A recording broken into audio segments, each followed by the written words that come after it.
ခမညာနောင်ဆုံးအချိန်ဖြစ်ဘယ်တော့ကကိုအတွက်ပဲအချိန်ပေးခဲ့မိလဲလူမှုကွန်ရက်ပေါ်က notification တွေတငယ်ချင်းတွေရဲ့တောင်းဆိုမှုတွေနဲ့ပတ်ဝန်းကျင်ရဲ့မျှော်လင့်ချက်တွေကြားမှာခမညာရဲ့စစ်မှန်တဲ့ပန်းတိုင်တွေပျောက်ဆုံးနေပြီလားဒီနေ့ဗီဒီယိုမှာတော့ခမညာရဲ့ဘဝကို6လအတွင်းပြောင်းလဲပစ်နိုင်မဲ့တိတ်တဆိတ်ပျောက်ကွယ်သွားခြင်းအမှုပညာသို့မဟုတ် monk mode အကြောင်းကိုပြောပြပေးသွားမှာပါဒါဟာလူလေးကိုစိတ်ဆိုးပြီးထွက်ပြေးတာမဟုတ်ပါဘူးဒါဟာခမရဲ့အကောင်းဆုံးပုံစံကိုတီဆောက်ဖို့အတွက်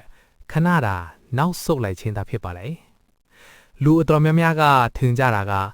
အောင်မြင်မှုဆိုတာလူတွေကြားထဲမှာအမြဲရှိနေမှအဆက်အသွယ်တွေအများကြီးရှိမှရမယ်လို့ပါဒါပေမဲ့တကယ်အစွမ်းထက်တဲ့ပြောင်းလဲမှုဟာတိတ်ဆိတ်ခြင်းထဲမှာပဲရှိပါတယ်ခမရဲ့နေ့စဉ်အာယုံဆိုင်မှုတွေကိုသူများအတွက်မဖြုံးတီးပဲကိုယ့်အတွက်ပဲပြန်သိမ်းဆဲရမယ်အချိန်ရောက်ပါပြီ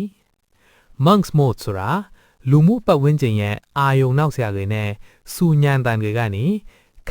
ဏပျောက်ကွယ်သွားပြီးမိမိရဲ့ပန်းနိုင်တစ်ခုကိုအပြင်းထန်အာယုံစိုက်တီဆောက်တဲ့ကိုယ်ပိုင်စီကံကာလတစ်ခုကိုခေါ်ပါတယ်ဖုန်ကြီးယဟန်ညာတရားအားထုတ်သလိုလောကီအာယုံတွေကိုဖျက်တောက်ပြီးစိတ်ကိုစူးစီးတာကိုအစွဲပြုပြီးခေါ်ဝေါ်တာဖြစ်ပါတယ်များသောအားဖြင့်3လကနေ6လအထိတတ်မှတ်ပြီးလှုပ်ဆောင်လေးရှိကြပါတယ် Monk mode ရဲ့အထူးအချက်ထုံချက်ကိုရှင်းပြပါမယ်။အချက်1 Digital Detox အာယုံနောက်ဆက်လာများဖယ်ရှားခြင်းခင်ဗျားရဲ့တနေ့တာဟာဖုန်းစကရင်ပေါ်မှာပဲကုံဆုံးနေသလား Digital Detox ဆိုတာဖုန်းကိုလွှင့်ပစ်လိုက်တာမဟုတ်ပါဘူး။ခင်ဗျားရဲ့ Dopamine loop လို့ခေါ်တဲ့တာယာမှုဆက်ဝင်ကိုပြန်လည်ထိန်းချုပ်တာပါ။တခြားသူတွေပါစားလဲပဲသွားလဲဘာတွေဝယ်လဲဆိုတာလိုက်ကြည့်နေတာဟာခင်ဗျားရဲ့စိတ်စွမ်းအိမ်တွေကိုအလကားဖြုံးတီးနေတာနဲ့တူပါတယ်။တစ်ဖက်လူရဲ့အောင်မြင်မှုကိုကြည့်ပြီးအားကြတာတဲ့ကိုနှိုင်းရှင်ပြီးစိတ်တိုက်ကြတာကပိုများပါတယ်။ဒီ6လအတွင်းမှာ social media notification တွေကိုပိတ်ထားပါမလို့အပ်တဲ့ app တွေကိုဖျက်ပါ။ခင်ဗျားရဲ့အာယုံဆိုင်မှုကိုသူတစ်ပါးရဲ့ content တွေစီမှာမထားဘဲကိုယ့်ရဲ့ဖန်တီးမှုစီမှာပဲထားလိုက်ပါ။အပြင်လောကရဲ့စူညံတန်တွေကိုပိတ်လိုက်တဲ့အခါမှာခင်ဗျားရဲ့အတွင်းစိတ်ကထွက်လာတဲ့အတန်ကိုပြန်ကြားရပါလိမ့်မယ်။ခင်ဗျားဟာတခြားသူတွေရဲ့ဘဝကိုလိုက်ကြည့်နေရမယ့်သူမဟုတ်ဘဲကိုယ့်ဘဝကိုကိုယ်တိုင်ရိုက်ကူးရမယ့် director ဖြစ်ကြောင်းတတိယပါ။အချက်1 The power of no ညင်းဆိုခြင်း၏အစွမ်းအရေးမပါတဲ့ပါတီပွဲတွေအကျိုးမရှိတဲ့ချိန်ဆိုးမှုတွေကိုညင်းဆိုလိုက်ပါတငယ်ချင်းတွေကအပြင်သွားဖို့ခေါ်မယ်အမျိုးတွေကပွဲလန်းသဘင်ဖိတ်မယ်အဲ့ဒီအခါခင်ဗျားအားနာလို့လိုက်သွားမိရင်ခင်ဗျားရဲ့ပန်းတိုင်စီသွားမယ့်အချိန်ကိုသူတို့ကိုလက်ဆောင်ပေးလိုက်တာနဲ့တူတူပါပဲ no လို့ပြောလိုက်တာဟာတစ်ဖက်လူကိုရိုင်းတာမဟုတ်ပဲကိုယ့်ရဲ့ရည်မှန်းချက်ကိုလေးစားတာပါခင်ဗျားပျောက်ကွဲသွားတဲ့အခါသူကတော့မာနာကြီးသွားပြီလို့ပြောကြပါလိမ့်မယ်အဲ့ဒီစကားတွေကိုဂယုမစိုက်ပါနဲ့အချိန်တန်လို့ခမအောင်မြင်တဲ့ပုံစံနဲ့ပြန်ပေါ်လာတဲ့အခါအဲ့ဒီလူတွေပဲခမကိုအားကြတဲ့ကြီးနဲ့ပြန်ကြည့်ကြပါလိမ့်မယ်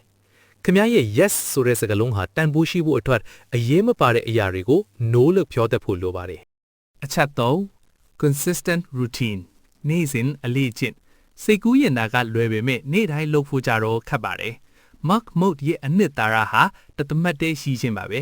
အားကစားလုပ်တာစာဖတ်တာအလုပ်လုပ်တာတွေကိုစိတ်ပါမှလုပ်တာမျိုးမဟုတ်ပဲမလုပ်ချင်လဲလုပ်ရမယ်ဆိုတဲ့စီကံကိုတည်ဆောက်တာပါ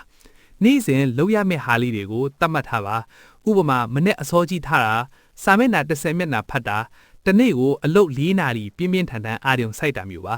အစမိုင်းမှာတော့ပင်ပန်းပါလိမ့်မယ်ဒါပေမဲ့ခမရဲ့အုံနောက်ဟာဒီအလိကျင့်တစ်တွေနဲ့ကျင့်သားရသွားတဲ့အခါအလုပ်လုပ်ရတာဟာအလိုအလျောက်ထွက်လာပါလိမ့်မယ်ရလက်ကြီးမားကိုတညာတဲ့နဲ့မမျော်လင့်ပါနဲ့နေ့စဉ်မှန်စီသွားရင်းနဲ့6လအကြာမှာတော့ခမဟာခိုင်မာတဲ့ဥက္ကတိုင်းကြီးတစ်ခုလိုကြန့်ခိုင်တဲ့လူတစ်ယောက်ဖြစ်လာပါလိမ့်မယ်ဒီ6လအတွင်းမှာခမရဲ့ဉာဏ်ရည် IQ ညီမဟုတ်စာဖတ်ပါကျမ်းမာရေးအတွက်လေ့ကျင့်ခန်းလုပ်ပါစိတ်တည်ငြိမ်မှုတရားထိုင်ပါဒါတွေကရိုးရှင်းပေမဲ့နေ့တိုင်းလုပ်ဖို့ခက်ပါတယ် Monk mode ဆိုတာတလုံးလောက်ဟာမှမဟုတ်ပါဘူးဒါဟာခမရဲ့စွမ်းရည်တွေကိုပြန်လဲစုဆောင်းတဲ့ကာလပါခမပျောက်ကွယ်သွားတဲ့6လအတွင်းမှာကျွမ်းကျင်မှုအသစ်တစ်ခုကိုတင်ပါခန္ဓာကိုယ်ကိုအကောင်းဆုံးဖြစ်အောင်တည်ဆောက်ပါစိတ်တက်ကိုကြန့်ခိုင်အောင်လေ့ကျင့်ပါ6လဲကြာလို့ခမပြန်လာတဲ့အခါလူတွေကခမကိုအရင်လူလို့မမှတ်မိတော့မှမဟုတ်ပါဘူးခမဟာပိုပြီးတင်ငိမ်နေပိုပြီးတော်တယ်ပိုပြီးအောင်မြင်တဲ့လူတစ်တယောက်ထင်နေပါလိမ့်မယ်ဒီနေ့ကစပြီးခမရဲ့ဘဝကိုစနစ်တကျပြန်စီဖို့အစဉ်သင့်ဖြစ်ပြီလားအစဉ်သင့်ဖြစ်ရင် comment မှာ ready လို့ရေးခဲ့ပြီပါနေ့စဉ်စိတ်ပိုင်းဆိုင်ရာကိုပြုပြင်တည်ဆောက်ဖို့ channel ကို subscribe လုပ်ထားဖို့မမေ့ပါနဲ့အောင်နောက်ဗီဒီယိုမှာပြန်တွေ့ပါမယ်